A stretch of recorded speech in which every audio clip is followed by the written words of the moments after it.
Hey, welcome everybody to Service Drive Revolution. I'm Chris Collins and this is Christian. Hello, everyone.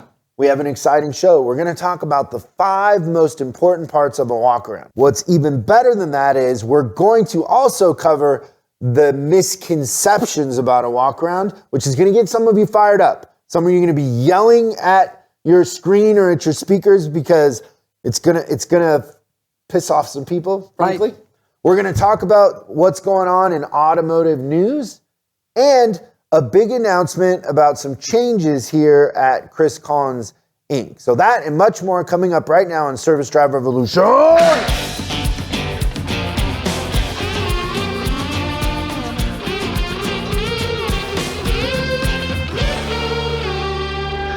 before we get to the 5 most important things of a walk around or the news, we kind of have a big announcement, at least big to us. It's huge. Huge.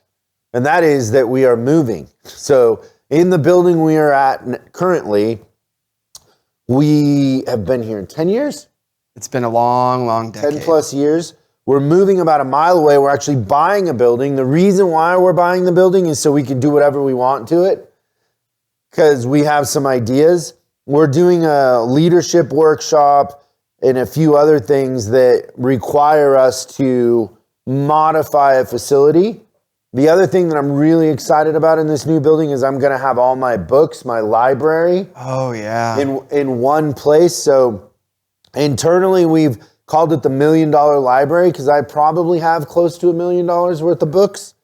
I'm actually going to have somebody do an inventory and see how close we are, but I have a lot of books. A lot of you that have come to the office over the years, one of the first questions people will say is, have you read all those books? Yeah, right? That's definitely a good question. I also think when you get all those books in one spot, I even believe that you'll be surprised at how much you've got. I don't think you've ever seen it all in one space. So like to you, it's spread out, but... Well, yeah, we have books in storage, and I'm always buying more books. And so... Yeah, you get Christmas every day. I was talking to our CPA and trying to figure out if it wouldn't be cheaper for us to own a bookstore just because of the amount of books that I buy. You know, maybe down the road we should own a bookstore. Yeah, that'd be a little passion project for you, I think. Yeah, but I don't know if the best use of my time is spent working in a bookstore. But at certain points, I mean, like there's an exchange. Obviously, like, is it the highest value that you could do? No, but like, could you get a lot of joy out of like having people come in seeking out some of the stuff that you've collected over the years? I have an analogy. How many car collectors have we seen over the years that love Ferraris or they love whatever the car is, and so they buy a dealership? And then they proceed to just, you know, completely implode because they don't understand how complicated it actually is. And then they hate cars and sell everything they own. They're like, it was way easier just collecting them. Yeah, that's a fair point. So I wonder with the books if it wouldn't be easier for me just to collect them, but I don't know. It's going to be exciting, but there is going to be a little bit of disruption in the sense that the move's going to be hard for us. And, you know, we got to move. We got to recreate the set over there. We're going to create other sets. And the building currently, part of it is used for filming. So it has huge green screens and it's interesting. Yeah, I see endless possibilities. I have a feeling like if you were to do, we should probably do this too, like as we move in, take a photo log it, and like just to see what the progression of that thing's going to be over the first year, 2 years, 3 years, I bet we change it a dozen times. I think it'd be so neat to see that thing kind of morph into what it becomes. Yeah, it's exciting. So just a little inside scoop into what's going on over here, but it means we'll be able to create more content, better content. We also, you know, we're going to launch other stuff on YouTube, like a series for leadership, and we'll probably involve the library in that. We're thinking about doing another channel called the Bulldog Library, just kind of highlighting different books and kind of doing a deep dive into that because it's something that I'm very passionate about. And so I think it'll resonate with certain people. I think, you know, oftentimes people don't understand what kind of books are out there, or you just would never spend, you know, I don't know, you'd never spend $1,000 on a book. but the actual content in some of those books is incredible. Yeah. So I think that I could provide some insight that isn't common knowledge for people. And you've kind of got the lineage and the stories on some of the books, which I think is just a huge part of it too. Not just the book itself. Yeah, like think about that book that I gave you, the Derek Delgadio one. What is it called? It's by A Bandit, and I can't remember the name of the actual book. I just remember the spine has A Bandit on it, and that's what I always look at. So, I mean, a lot of these books are limited, and they sell for a higher dollar amount to kind of keep consumers away from understanding what's really going on in magic or psychology or business. And so, you know, if you saw a book on eBay that was being resold and you saw that it was $1,200, most people just aren't going to spend that on a book. But somebody who's really interested in magic or really interested in business or psychology would spend that, you know. And so I have some business books, some psychology books, and magic books that the information in there is incredible and isn't, you know, common knowledge, and you can't really go somewhere and learn it. But most people would just never do that. They would never invest in themselves that way. And that A Bandit book is one that comes to mind, that the information in there is incredible. Worth so much more than the cost of the book. You can't find that book. Like I looked the other day and there's one person selling one and it's like close to $1,000. Oh, I believe that. And so you're welcome. Thank you so much. You have your own personal library. I do. I got a little collection. That's Nothing the other like thing yours, that would be fun on there is to profile other people's libraries. Oh, yeah. Like people don't think that they have a library, but if you have over 10 books, you have your own little personal collection. That's right. You're a collector. And so it'd be fun to see what other people have. Like, you know, when you watch people on the news or on a YouTube video where they're working from home and you can see their books in the background? Yeah. Like, it's happened a lot. Like, Jerry Seinfeld or all these people are doing, you know, videos from home because of COVID. And I'm literally like pausing, taking a screenshot and trying to blow what's up on the shelf to see what books they have. Like, so smart. But it's a fun thing to, like, you know, see what other people are reading or what they're collecting. Okay, you want to get to the news?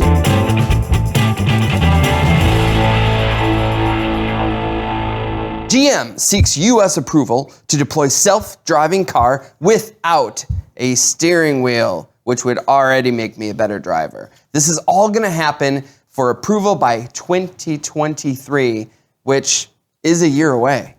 Yeah, it's interesting that they are allowing them to test cars on the road. Same thing with heavy truck. There's actually trucks out there pulling loads that don't have a driver in them. And nobody knows. So, you know, the Tesla that I have that has the steering wheel that's like the yoke, the joystick on a video game, people freak out about that. Now think about having no steering wheel whatsoever. What this car looks like, because you can't see the picture, because it looks like two Honda CR-Vs that were cut right down the middle and they welded the two back ends together. There's no front end. You can't even tell where the engine is. I don't know. I assume it's all underneath, right? Like this must be some sort of an electric type deal, but it's just like 4 seats facing each other. That's it. 2 and 2 facing each other. Yeah, it's a tram. It's just a communication device. And then also out of automotive news, Ford will begin selling cars without chips. Ford ships without chips.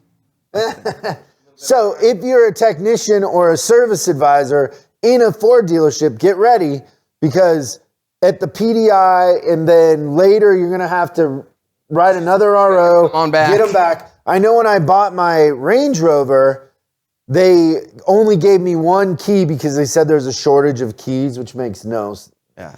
I just feel like it makes no sense. But anyways, whatever. And so I'm like, well, how am I going to get the other key? And they're like, well, when they have them, you can come into parts and then whatever, and it'll be in the warranty system that you didn't get it, which, I mean, means that I'll never get the key. I was going to say, it's almost better if they just say you're not going to get another key. Because I got time to go sit at the dealership and try to figure that out. Right. For half a day. But essentially what they're doing with these, the cars that Ford is shipping, they're taking off things like the rear climate controls that don't need those specific chips so they're kind of dumbing the cars down to get them into production. Yeah, so basically kids and dogs are going to get screwed. Poor dogs. They're not going to have air conditioning. Yeah.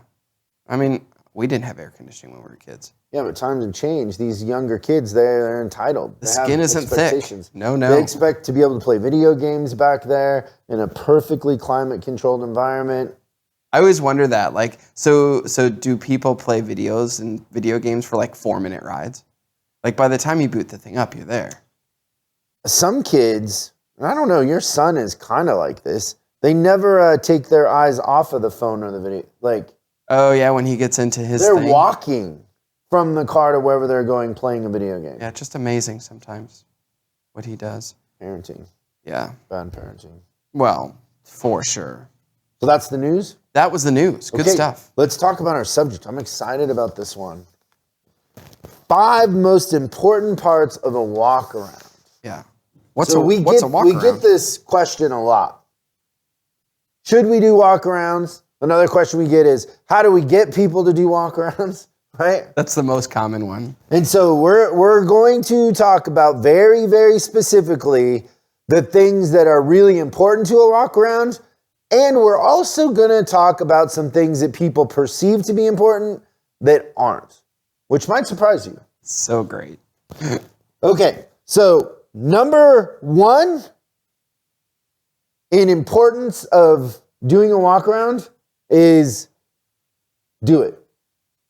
Sounds so easy, doesn't it? You got to do it. Yeah. Most people don't do it. They might say they do. Yeah, but they don't. The next one goes right with that is do it at the car. So a walk around loses all of its magic if you're doing it alone and the customer is inside. It's like having a Broadway play and not having an audience. And you just go out there and perform. Now, I can't remember taking a car in recent memory where the advisor didn't do the walk around without me. And it surprises me every time for a bunch of reasons. One is they've lost all control at that point. Second is I'm sitting there with nothing to do for quite a while, right? They've detached. There's no rapport being built, nothing. And also, it pretty much tells you the story of customer comes in, doesn't know where to go, and finds an advisor at their desk. Then the advisor goes and does the walk around alone, which means that I was confused of who was going to help me or where to go for a specific amount of time, right? Yep. So that's insight too. So you got to do it, and you got to do it at the car or truck. Yeah. So a news flash is that the customer does not want to be in control. We almost force them into it in those situations where we don't tell them what's going on. Right. Okay. Now, the third most important part of the walk around is creating a connection. So a lot of times advisors think, or managers even, that the purpose of the walk around is to find out what's wrong with the car, or even to, a lot of advisors will walk up to a customer and they'll say, did you have an appointment? The walk around is not to figure out if they had an appointment. What if they don't have an appointment? Now what? You're not going to help them? Yeah, but they get branded first. It's such a redundant, it's a stupid question. Do you have an appointment? It is. And also, are you going to diagnose the check engine light? No. So the check engine light really is secondary to building rapport and creating a connection with the customer. And I've said this a million times that it's not about the commodity. People fall in love with the idea that they're a Toyota dealership or a BMW dealership or a Mercedes dealership. That is irrelevant. It is irrelevant. There's tons of other places that can fix a Mercedes or a Toyota. It isn't about that. It's about your connection with the customer. It's the relationship that you create. So the first part, the most important part of the walk around after doing it and doing it at the car is creating a connection with the customer, making friends, and talking about the things that matter to them. So looking for things on the car or in the car that help you build rapport, and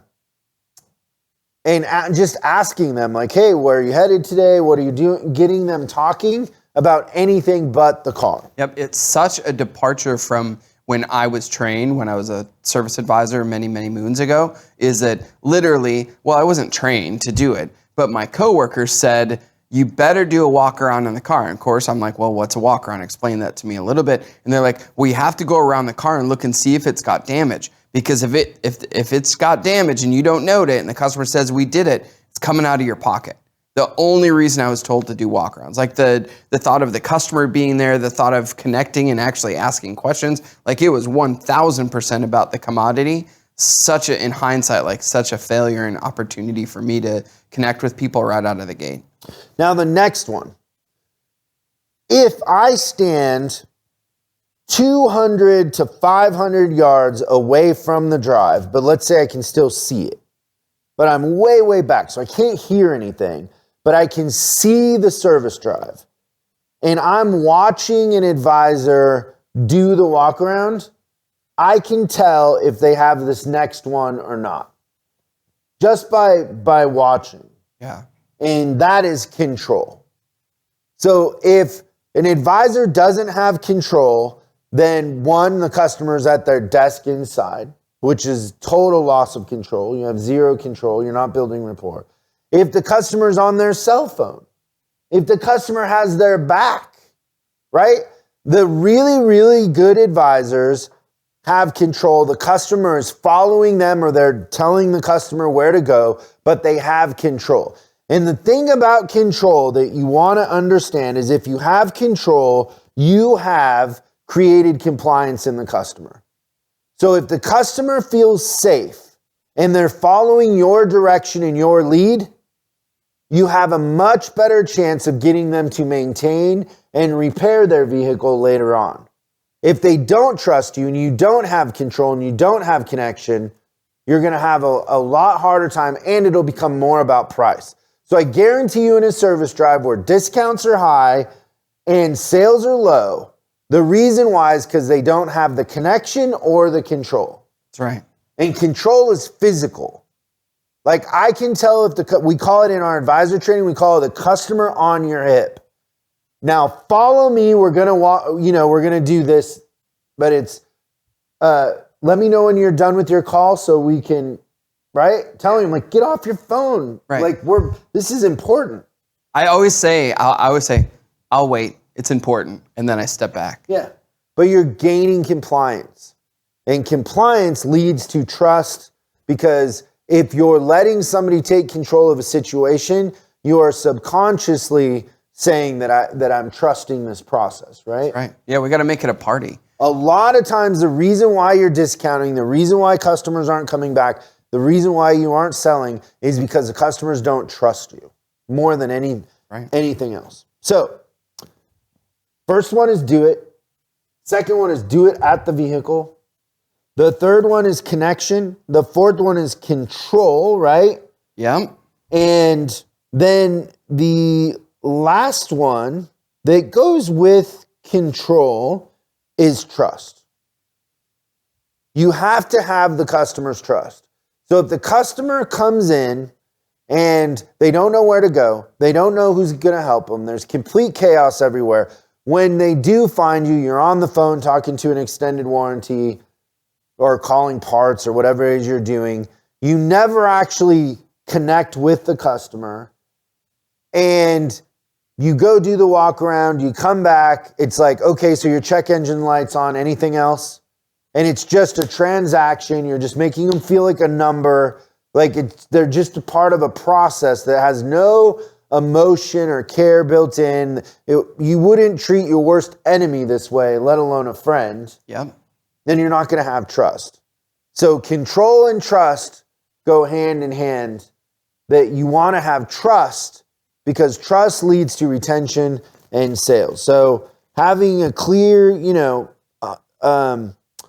understanding of that really, really is going to help you in the long run. So do it at the car. Connection, control, and trust. Now, let's talk about the things that people think that are important that are not important. And I already can hear you morons in the comments. It's great. I love it. What people think is important about a walk around that isn't. The first one is show and tell. Interesting. So the thing you want to understand about show and tell is not that that's what sells the customer. The thing that sells the customer about show and tell is the consistency.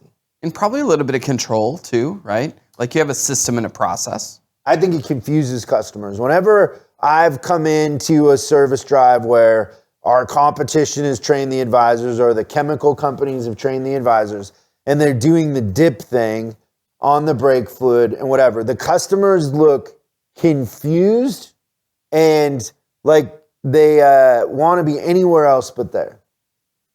Whenever you're doing the show and tell dog and pony show, I don't feel like customers feel that way when you measure the tread on tires. So that show and tell I do think is important and works.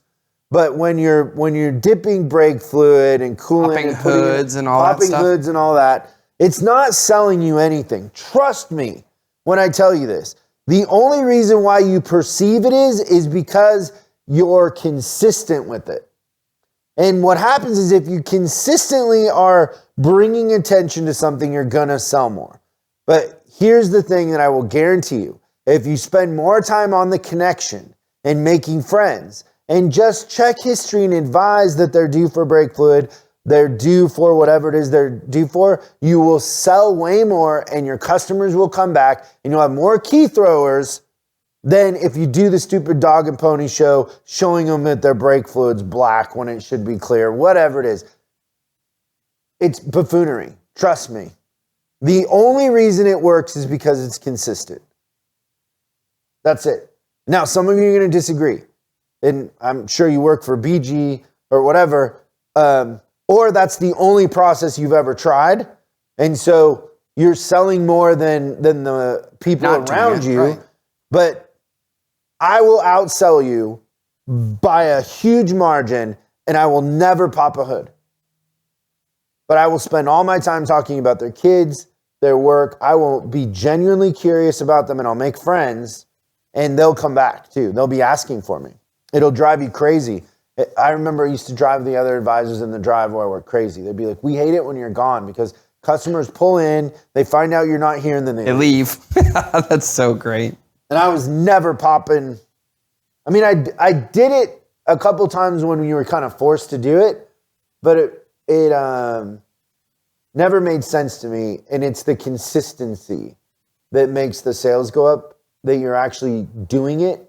It's not that is a better way to do it. If you're consistent at presenting and making friends, you will do better in the long run. For sure. Okay. The next thing is that the purpose of a walk around is lot damage. I find it hilarious when advisors are spending 5 minutes taking pictures on iPads of cars from every direction That they'll never use.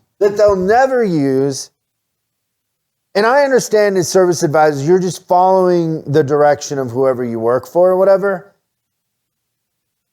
You can very simply mark down lot damage on a diagram of a car on the pre-write. You do not need to take a million pictures. If let's just say over a period of time that you end up fixing a scratch or a bumper or a set of wheels, you're throwing the baby out with the bathwater most of the time. You just are. You're spending all of this time focusing on playing not to lose instead of playing to win, that you forget to present, connect, do all the other things that you're supposed to do. Yeah.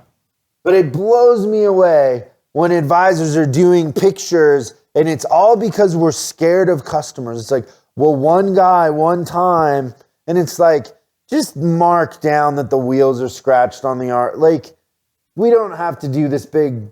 You'll spend more money on software and hard drive space to protect yourself from lot damage than you will on service manager training, advisor training, like things that actually would make a difference. Yeah, and it puts so much reliability on computers, and computers are crazy. They like to party. Did you know that computers like to party? No. Yeah. You know what they do when they party? What? They take a lot of screenshots. Nice segue. Thank you. Next one that I have that people think are important on a walk around that aren't. That tablets make the thing more efficient. I have yet to be able to create higher sales with tablets. Yet to do it. I know manufacturers force people to go to tablets. Like, I get that there's people out there selling tablets that love tablets. Most of the time they're boat anchors and they're collecting dust. The problem with tablets is that the advisor is staring at a tablet and not connecting with the customer. And then this brings me to my last one here I had on the list that goes with tablets, is we're assuming that people want to get out of there quickly. And it's not true. People want to get out of there quickly because we're not connecting with them, we're not building trust, and they don't like us. But if they like us, they got 10 minutes. You can do this whole process in 10 to 15 minutes really well and connect with them and have a conversation with them and make friends. And it does not exceed their expectations. They want to get out of there and they tell you they want to get out of there quick. And you think that tablets are going to allow you to get them out of there quicker, but you're missing the most important part, and that's the connection and making friends. And there's something about separating them from the vehicle and taking them to another desk that allows you to put them into another headspace and then present whatever it is and talk about the things that matter in a different environment. But I've yet to see it where at the vehicle, tablets create a better experience or more sales. Most of the time, it drives the average per ticket down. Yeah, I agree with that 100%. And it's not that we haven't tried. We've tried. It doesn't work. And I'm not so in love with the fact that people have invested millions of dollars in tablets that I won't tell you that it won't work. Because I'm focused on your results, not your idealized version of, well, I got cognitive dissonance because I spent money on the tablet, so I got to prove that they work. Worth it. But all I have to do is pull the numbers. That's all I got to do. I mean, I remember the same experience years ago where everybody was like, you got to get rid of the back parts counter. Because if the technicians are in their stall and they order the parts through the computer and they never go to a back parts counter, they will be more efficient. And so it was never the case. In fact, I went so far as to putting parts people out in the shop. Yeah, that's not a bad idea at all. Yeah, ask me how much the efficiency went up. A lot. How No. much did the efficiency go up? 0. None? None. Oh, wow. How I much would've did thought the efficiency of the parts person go down? Probably a lot. Yeah, they're standing around and they feel obligated to be at this kiosk, but they're not that effective. They can't just go grab it. Yeah, that's true. There's something about a back parts counter, like as archaic as it is or whatever, that they can turn around and hand you the part. Like you can look at a screen and explain to them what it actually is, because some of these manufacturers they're not really easy, especially in heavy duty truck. Like, oh, there's so many different moving variables parts. and whatever. And you think that a tech is going to be able to do that in the computer. So what I have found is that if you can get the shop to order 70 to 80% of the parts on the computer, and you make a back parts counter with that other 20% is available to them to go ask a question to get it quickly, your efficiency goes up. But if you completely eliminate the back parts counter, it doesn't make a noticeable difference. Wow. But people I literally have been yelled at. They're like, you're telling me I got to put in a back parts counter and I just built this stupid building without one? And I'm like, well, you should have called me. I would have told you. Right. That it was a bad idea. You guys all sit in a 20 group meeting and you're all like, you want to feel like you're progressive and, ahead of the time. So you're making up all this stuff that, you could convince somebody that not having a back parts counter could increase your efficiency. But if it's not, it's not. And let's be honest about it. Like, I'll try it. I'll try putting somebody in the shop, and I tried it at 3 different dealerships. So I'm not saying like I tried it once and it didn't work. Not only did I try it, I got everybody enlisted in making it work. I was very positive about it, right? So like, let's say for example, there's dealerships that are like, this still happens every once in a while. Well, we tried to open on Saturdays, but it didn't really work. Most of the time I know because of experience that it didn't work because you didn't want it to work. The back parts counter didn't work because it didn't work, not because I didn't want it to. Putting the person out into the shop didn't work because it didn't work, not because I didn't want it to. I tried really hard to make it work. On paper, it makes sense. Yeah. But it's the same thing with tablets. It's like, everybody thinks that like, because we're talking about replacing advisors with kiosks and all this, that customers want to be shoot out like a Southwest Airlines, like they want to be cattle, they want to be shoot out, and that they want an advisor staring at a tablet. I mean, just think about how moronic this is if you watch it from 200 yards away. The advisor is staring at a tablet, going through the process. They're taking pictures with the tablet, right? You'd be better off to hand the tablet to the customer. Can you help me with this? Yeah, tell me what to, like, here, push this button. At least there would be interaction. Yeah. You would have some sort of rapport. I mean, especially if you were the customer. Oh my gosh. Because you're the anti-technology guy. It'd be a mess. It's so funny. We had this on a Zoom the other day with, who was it, the Elite Group? Where we were talking about updating our comp software. Yeah. So we have this software. That's right. And believe it or not, of all the people in our company that's in charge of it, Christian kind of he leads the developers. So he manages that and the updates and whatever they're changing in the software, because there's always stuff being changed or fixed or whatever.